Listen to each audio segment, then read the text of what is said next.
पिछली किस्त में आपने देखा कि औरंगजेब के अहद हुकूमत में मुगलिया तर्ज मुसव्वरी का जवाल शुरू हो गया। उसने फनकारों की जरा सी भी कदर नहीं की, जिसका सबूत उसके दौर की तख्लीकों में मिलता है जो बहुत ही अदना दर्जे की है। हालांकि खुद औरंगजेब की भी कई तस्वीरें हैं, लेकिन कहा जाता है कि वो तस्वीरों को गैर इस्लामी मानता था, लिहाजा उसके अहद में कई तस्वीरें तबाह कर दी गईं।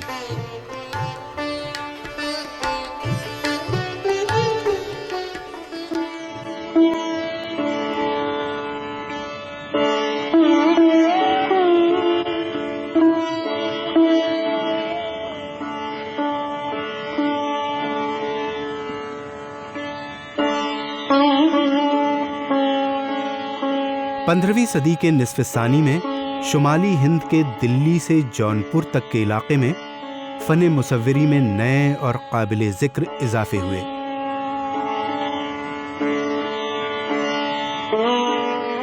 ये इलाका लोधी सुल्तान के ज़ेर सल्तनत था और ये हुकूमत 16वीं सदी तक कायम रही।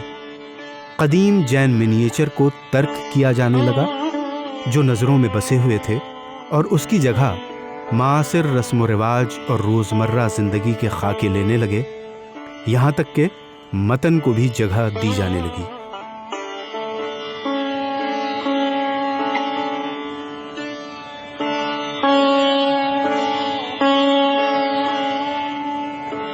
उन पेंटिंग को भी रद्दो-बदल के साथ पेश किया जाने लगा जो जैन मुसव्विरों में ममनू थे।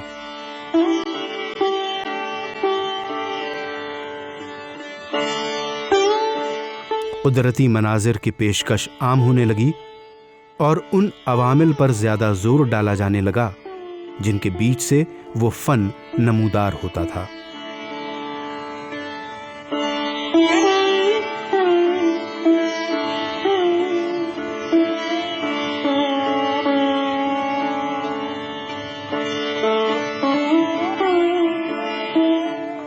अब तक तो सिर्फ जैन मखतूते ही सामने थे, लेकिन अब मुगल मखतूते भी हमारे सामने आने लगे जो फारसी फनकारों और मुकामी फनकारों के बाहमी रब्त से वजूद में आए थे।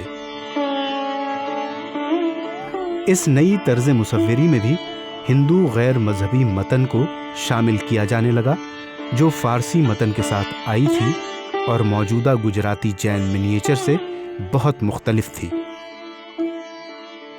आज हम जिसे राजस्थान समझते हैं या मानते हैं, वो दरअसल राजस्थान का एक बहुत छोटा सा टुकड़ा है। इसके पहले के वक्त में गुजरात तक राजस्थान जाता था। जो वेस्टर्न राजस्थान था वो गुजरात तक जाता था, और जो ईस्टर्न राजस्थान था वो यहाँ दिल्ली तक आता था। ये पालम वगैरह सब राजस्थानी के हिस्से थे। इस पूरे के पूरे बेल्ट में धार्मिक चित्रकला बहुत मजबूत तरीके से चल रही थी। पालम में 15वीं शताब्दी में भागवत पुराण का इलस्ट्रेशन हुआ। वहाँ पर पूरा का पूरा पश्चिमी जो बेल्ट है जो गुजरात के आसपास लगा हुआ है, वहाँ जैन आर्ट बहुत ज़्यादा फैली हुई थी।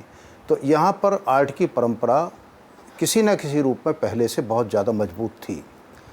अब जब राज्यों की स्थापना हुई, हिंदू राज्यों की, जो आपने उसमें शायद एक जगह लिखा भी था कि ये बाहर से आए हैं, इन्वेडर्स के तौर पर आए हैं, तो दरअसल इस थ्योरी को तो अब कोई नहीं मानता आज की तारीख में।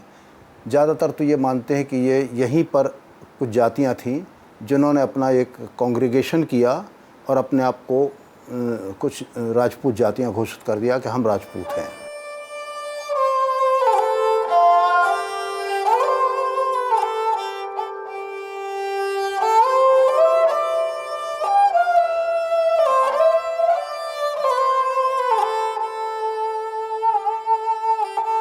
मशहूर मुगलिया दबिस्तान, जो कि दरबारी पेंटिंग तक ही महदूद नहीं थी, उसका असर 16वीं सदी के अवाइल में ही फैलने लगा, और ये असर मुगलिया सल्तनत की सरहदों से बाहर भी फैलना शुरू हो गया।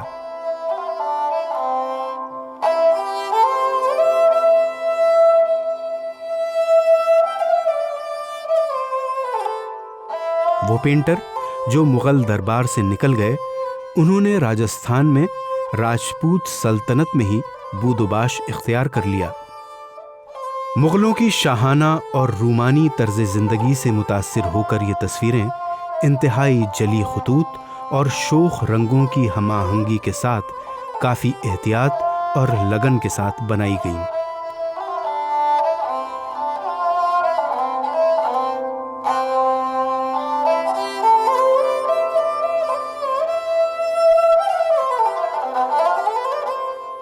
(1606) में मेवाड़ में रागमाला सीरीज़ एक मुसलमान मुसव्विर ने बनाई जो मुग़लिया दबिस्तान से काफ़ी मुतासिर था।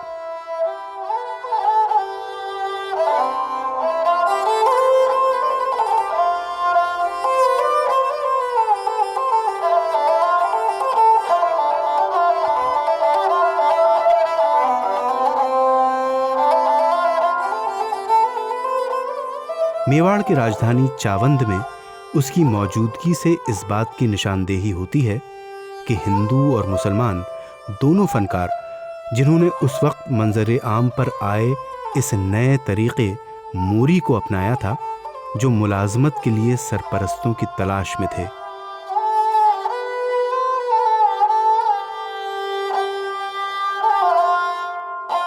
इसी तरह मेवाड़, बूंदी, कोटा, मारवाड़, बीकानेर, जयपुर और किशनगढ़ राजस्थानी दबिस्तान मुसव्विरी के अहम मराकज़ के तौर पर सामने आए। देखिए, राजपूतों का इंटरेस्ट मुग़लों के इंटरेस्ट के साथ जुड़ा हुआ था बड़े पैमाने पे। तो जितने राजपूत ठीक है इमर्ज कर रहे थे 10th, 11th, 12th, 13th century, ये सब पीरियड है राजपूतों के इमरजेंस का। लेकिन राजपूतों का जो बड़ा नाम सुनने को मिलता है और जो राजपूताना के इलाके में, मालवा के इलाके में जो पॉलिटिकल उनका जो दबदबा देखने को मिलता है, ये पूरा राजपूतों का इंटरेस्ट मुग़ल इंटरेस्ट से जुड़ा हुआ था।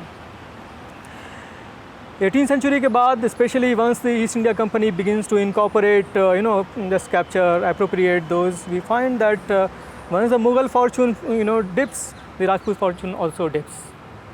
वो साफ ऐसा नहीं है कि राजपूतों ने मुग़लों को रिप्लेस कर दिया और एक Rajput state, all India Rajput state बन गया, ऐसा नहीं है।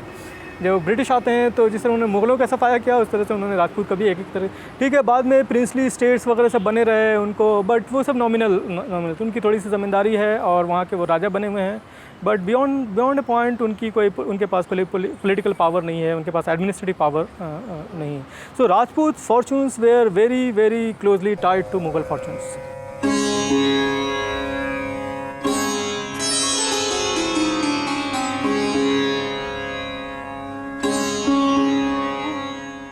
हर दबिस्तान की अपनी अलग शिनाख्त और मुनफरिद तर्ज है। मसलन दबिस्तान मेवाड़ की मुसव्विरी में जहाँ जली खतूत और शोख रंगों का इस्तेमाल है, वहीं बूंदी की तस्वीरों में गनाइयत और शाइस्तगी है, जैसा कि मशहूर रागमाला की मुसव्विरियों में देखा जा सकता है।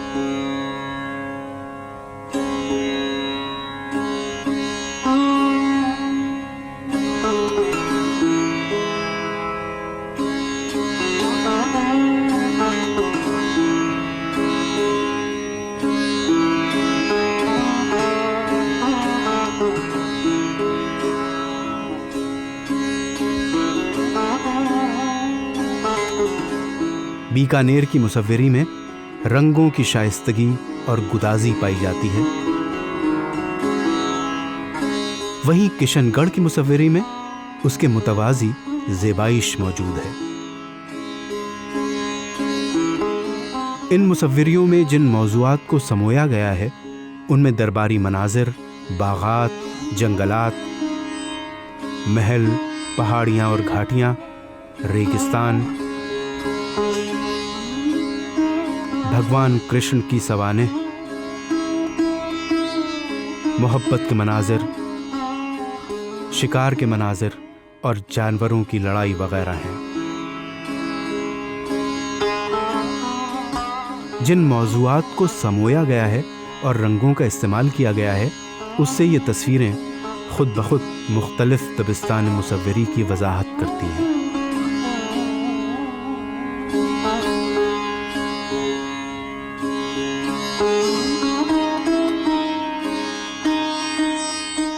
राजस्थानी मिनिएचर्स के अहम मौज़ूआत रागमाला यानी क्लासिकी मौसीकी के रागों की नुमाइश, गीत गोविंद,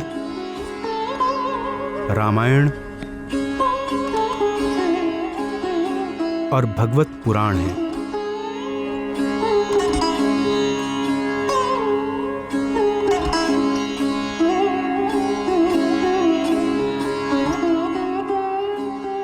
इन्होंने क्या हुआ कि मुग़ल कला से तो प्रेरणा ली अपने यहाँ राजकीय स्टूडियो बनाने की, उनके कुछ एलिमेंट्स भी लिए, लेकिन थीम और व्यापक इमेजरी जो चौर पंचाशिका से आई थी उसको ले लिया।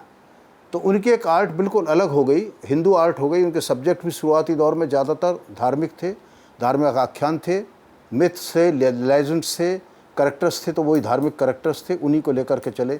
जैसे मेवाड़ में रामायण का चित्रांकन हुआ, गीत गोविंद का कहीं चित्रांकन हुआ, जगह जगह रागमाला का चित्रांकन हुआ। तो ज़्यादातर धार्मिक या सेमी धार्मिक जो अर्ध धार्मिक स्वरूप थे वही चित्र के बने, उन्हीं पर जाकर के ज़्यादातर चित्र बने। बाद में चल कर के जब पूरी तरह से एक चरित्र गिर ही गया राजशाही का, हिंदू राजशाही का, कि केवल इसके अलावा कुछ नहीं था कि अपनी ज़िंदगी जियो, और मुग़लों के पूरी तरह मातहत हो गए। मुग़ल साम्राज्य से जो हुक्म जाता था उसको मान लेते थे, एक तरह से उनके रिप्रेजेंटेटिव तक हो गए जैसे हो गए, किसी ने उनको चैलेंज करने की कोशिश नहीं की। तो उसके बाद फिर ये हुआ कि इनकी रुचियाँ भी बदल गईं, या तो दबाव के कारण हुआ या अपने आप हुआ कि धार्मिक विषय छूटते गए और उसकी जगह पर कोर्ट लाइफ के चित्र आने लगे, मृगया के शिकार के चित्र आने लगे, व्यक्तिगत चित्र आने लगे, पोर्ट्रेट्स बनने लगे। शुरुआती दौर में मेवाड़ में एक चित्र, एक पोर्ट्रेट नहीं है, लेकिन बाद में पोर्ट्रेट्स ही पोर्ट्रेट बनने लगते हैं।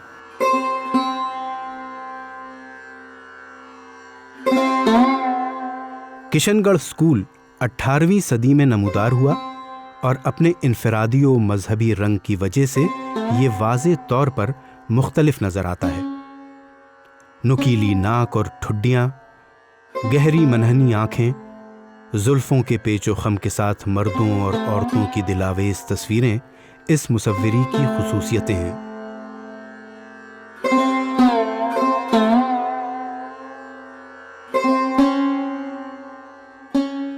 गर्चे 17वीं सदी के अवाखिर में मुगलिया तर्ज मुसव्विरी की तरह ही किशनगढ़ की मुसव्विरी भी अमल में आई, जिससे राजा सावंत सिंह काफी मुतासिर हुआ। वल्लभ आचार्य फिरके का भक्त था, जिसने कृष्ण की तरह भगवान के जमीन पर जाहिर होने पर उसकी पूजा की थी। ये आशिक फितरत भी था और शायर भी, जो नगरी दास के नाम से लिखा करता था। वह एक गुलकारा बनी ठनी के इश्क में गिरफ्तार हो गया।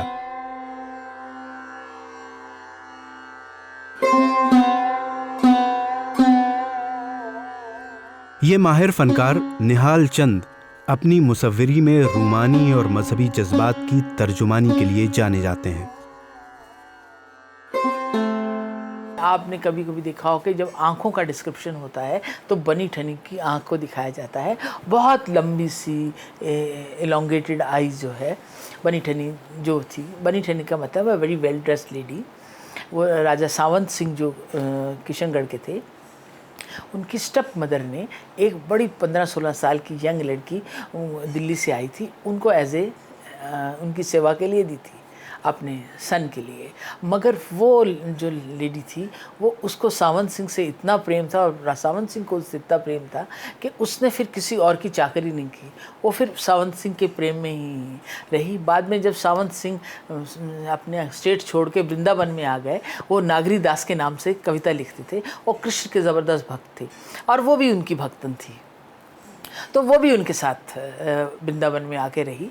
और उसकी इतनी ब्यूटीफुल थी, वो इतनी ब्यूटीफुल थी कि जितने भी कोर्ट के आर्टिस्ट थे उन्होंने डिट्टो उसकी आँख को, उसकी जो है ना बॉडी या एनाटॉमी या जो उसकी ब्यूटी थी उसको उन्होंने पेपर पे उतार दिया। तो that is why the Kishangarh की जो बनी ठनी है वो एक लैंडमार्क है, और इंडियन पेंटिंग का भी और इंडियन पेंटिंग्स को पहचानने का भी। अगर बड़ी सी आँख और वेल ड्रेस्ड लेडी है तो सब लोग कह देते हैं कि बिना देखे कह देते हैं कि ये किशनगढ़ से होनी चाहिए या ये इंडिया से होना चाहिए। बनी ठनी जैसे हम लोग कहते हैं, वो बेसिकली एक तरह से देखा जाए तो राधा को ही पोर्ट्रे किया हुआ था।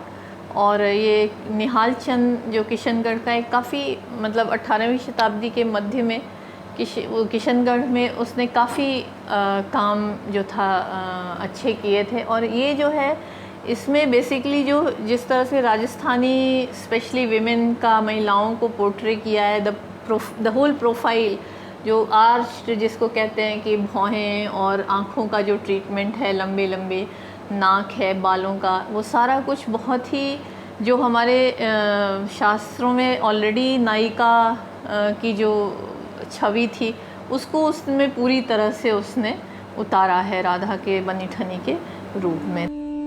राजस्थानी मिनिएचर्स का एक दूसरा स्कूल मेवाड़ स्कूल है जो 17वीं और 18वीं सदियों में नमूदार हुआ, जिसमें सादा चमकीले रंगों का इस्तेमाल होता था और राजस्थानी स्कूल में सबसे तरक्की पजीर माना जाता था। इब्तदाई नमूने रागमाला सीरीज से मिलते हैं जो इस रियासत की शुरू की राजधानी चाविंद में 1605 में पेंट की गई थी। ये तर्ज मुसव्विरी चंद इख्तिलाफात के साथ 1680 तक चलती रही और उसके बाद मुगलिया तर्ज का असर ज्यादा वाज़े होने लगा।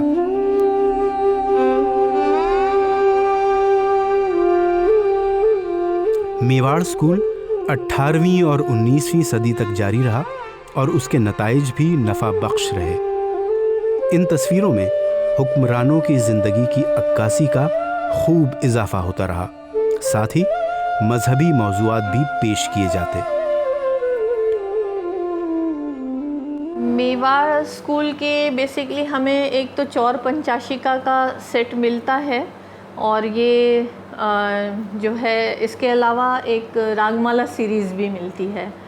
और वैसे तो देखा जाए तो मेवाड़ में आज भी ये पेंटिंग करने वाले अभी भी जो ट्रेडिशनल जिसको हम कहते हैं पारंपरिक परिवार जो हैं वो अभी भी मिनिएचर, वो वैसे तो राजस्थान में हर जगह स्पेशली जयपुर और मेवाड़, इसके कई कारण थे क्योंकि मुग़लों के जाने के बाद जो ब्रिटिश आए उन्होंने भी इस चीज़ को थोड़ा दबाने की तो कोशिश की, पर बाद में एक टूरिज़्म का जो नज़रिया आ गया और जो एक कॉमर्शियलाइजेशन हुआ, वहाँ अभी भी ये चीज़ें होती हैं।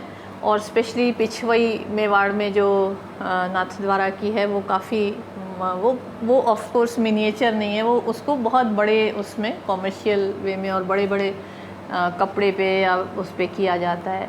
पर ये सब जो है बेसिकली उनका जो रागमाला पेंटिंग्स हैं वो एक मतलब ये है वो काफ़ी मशहूर है।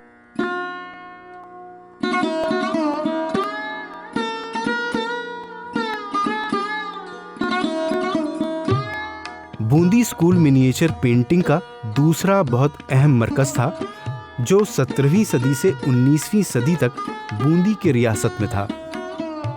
ये कोटा की पड़ोसी रियासत है।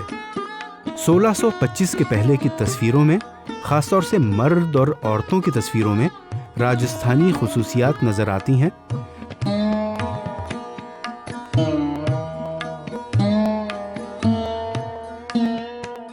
ताहम मुगलिया तर्ज मुसव्वरी के असरात गैर मामूली तौर पर हावी नजर आते हैं। शान व शौकत और चमक दमक के एतबार से बूंदी की मुसव्वरी दक्कनी मुसव्वरी से मुशाबहत रखती है, क्योंकि ये एक ऐसा इलाका था कि बूंदी और कोटा के हुक्मरान हमेशा राब्ते में रहते थे।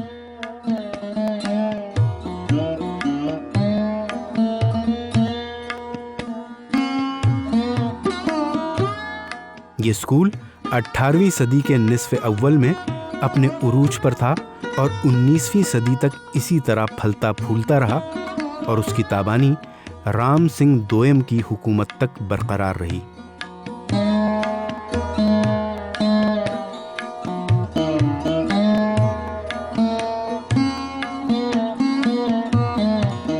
बादशाहों का घने पहाड़ी जंगलों में शेरों का शिकार और उनकी जिंदगी के मुख्तलिफ पहलुओं की अक्कासी यहाँ की पेंटिंग का तुर्रे इम्तियाज है।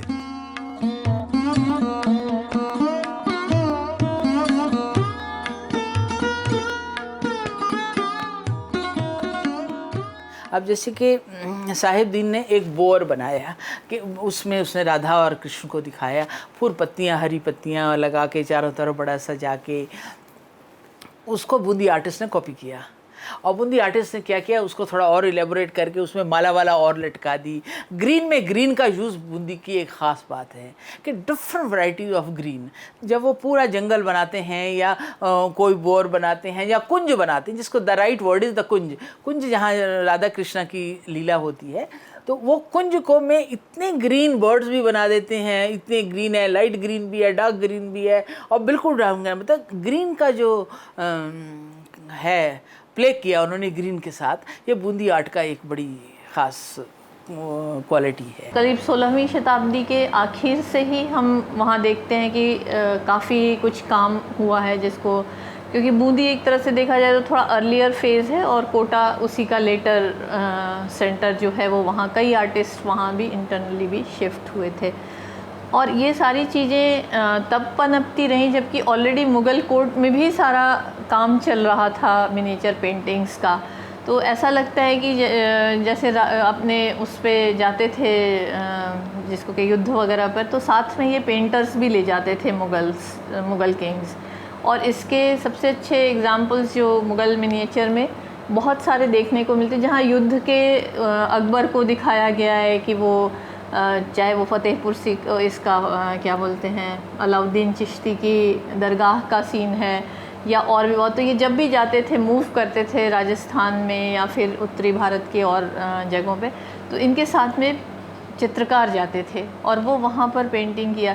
तो ऐसा लगता है कि या तो वो उनसे वहाँ के जो लोकल आर्टिस्ट से सीखते थे या उनका आपस में मेलजोल रहा और ये पैरेलल चलती रही। बीकानेर में मुगलिया तर्ज मुसव्वरी ही राइज रही और सारे नुमाइंदा फनकार मुसलमान ही थे। सिरोही ने मेवाड़ के असरात तो कबूल किए थे, लेकिन रंगों की कसरत और शोखी के भी कायल थे। मेवाड़ की इब्तदाई दौर की पेंटिंग काफ़ी असरंगेज हैं।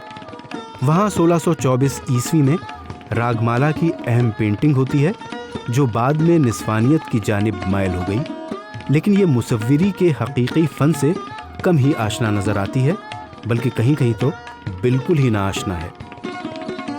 मालवा स्कूल ने मुख्तलिफ असरात कबूल किए हैं, अगरचे इसी में तारीक आसमानों और बड़े बड़े दरख्तों की मंजरकशी की बहुतात है। 18वीं सदी में दरबारी फनकारों ने गर्चे हुक्मरानों के सैरो तफरीही मशागल को अपना मौजू बनाने पर जोर दिया था और हुक्मरानों और उनके मसाहिबीन की बहुत सी तस्वीरों में नुमाइश की थी और ये रुझान मुग़ल हुक्मरानों के ज़रिए फ़रोग़ पाया था। ये रुझान 19वीं सदी तक जारी रहा और इस दौरान मुसव्वरी की रवायत उमरा तक पहुंची और हर शरीफुन नफ्स के घरों में कुछ फनकार रहने लगे।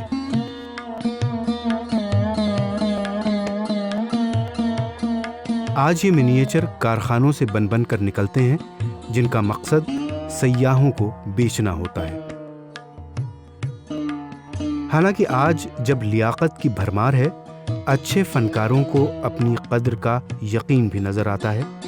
वो साहिब इख्तियार भी हैं, उनकी तख्लीक़ात को नुमाइंदगी भी मिल सकती है और उन्हें बाइसे इफ्तिखार भी शुमार किया जा सकता है। फिर भी माहिर और बासलाहियत फनकार बमुश्किल ही नज़र आते हैं।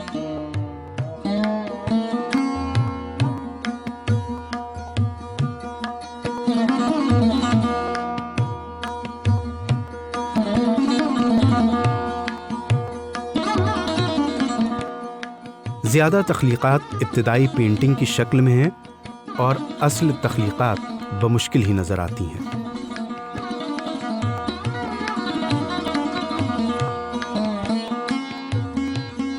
आज की क़िस्त में आपने देखा कि मुग़ल सल्तनत की सरपरस्ती न मिलने के बाद मुसव्विर दूसरी जगहों पर चले गए। राजस्थान में मुग़लिया और मकामी तर्ज़ मुसव्वरी के इम्तिज़ाज से नई तरह की मुसव्वरी के नमूने देखने को मिले। दबिस्तान मेवाड़, जली खतूत और शोख रंगों के इस्तेमाल, बूंदी तस्वीर की गनाइयत और शाइस्तगी, बीकानेर रंगों की शाइस्तगी और गुदाजी और किशनगढ़ ज़ेबाइश के लिए मखसूस हुए।